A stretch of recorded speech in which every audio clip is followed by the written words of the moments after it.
ओम शांति। अभी हम दशहरा मना रहे हैं। 10 शीश वाले रावण का हम भूत बनाकर उसको हर वर्ष जलाते हैं। परंतु प्रश्न मन में ये आता कि हर साल इस प्रकार से रावण का हम त्योहार मनाते, परंतु आज तक भी हम कहेंगे कि राम राज्य तो नहीं है संसार के अंदर, और ही हम ये कह सकते हैं कि शायद रावण राज्य ही है। परंतु ये भी जानना बहुत आवश्यक है कि रावण कौन है, उसका निवास स्थान कहाँ है।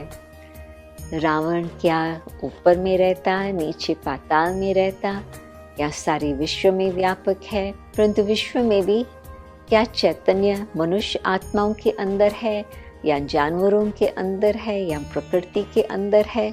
ये सब मन में प्रश्न उठते हैं। परंतु आप देखेंगे कि 9 रात देवियों की पूजा करने के पश्चात फिर 10वां दिन दशहरा हम मनाते हैं। परंतु उसमें भी फिर हम कहेंगे कि रावण 10 शीश वाला है, अथवा 5 विकार स्त्री 5 विकार पुरुष, जो प्रवृत्ति मार्ग की निशानी है, उसमें स्त्री और पुरुष दोनों ही मिला करके हम कहेंगे कि रावण का राज्य चल रहा है।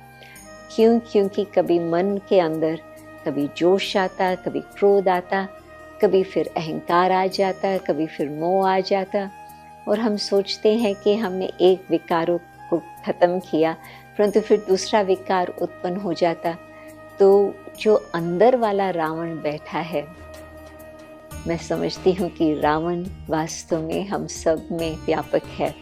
तो जो अंदर का रावण है मेरे अंदर, क्या मैं शांति से परमात्मा से ऐसे शक्ति ले सकती हूँ जो उसको बिल्कुल हम उसको खत्म कर लेवे।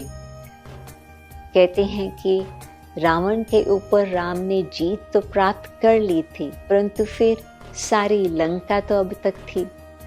तो कहते हैं कि हनुमान का जो पूंछ था, उस पूंछ पर जो आग लग गई थी, वो कोशिश कर रहा था वो आग बुझाने की, परंतु वो आग और ही फैलती जा रही थी।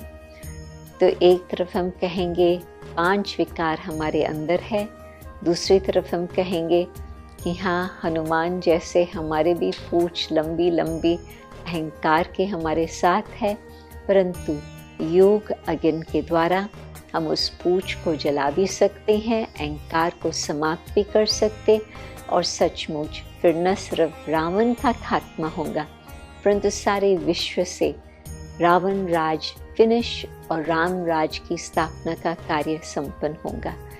मुझे दिल को ये विश्वास है कि कलयुगी अंधियारी रात जाने वाली है और सतयुग दिन आने वाला है, परंतु उसमें हमें राम को सहयोग देना होगा, ताकि जो भी कुछ अंदर कुछ भी विकार है, हम उसको परमात्मा के ज्ञान, परमात्मा की याद की शक्ति से अपने अंदर की दिल को स्वच्छता बना लेवें, पवित्रता धारण करें, ताकि फिर सचमुच रावण को हम भगा सके सदा के लिए। ओम शांति।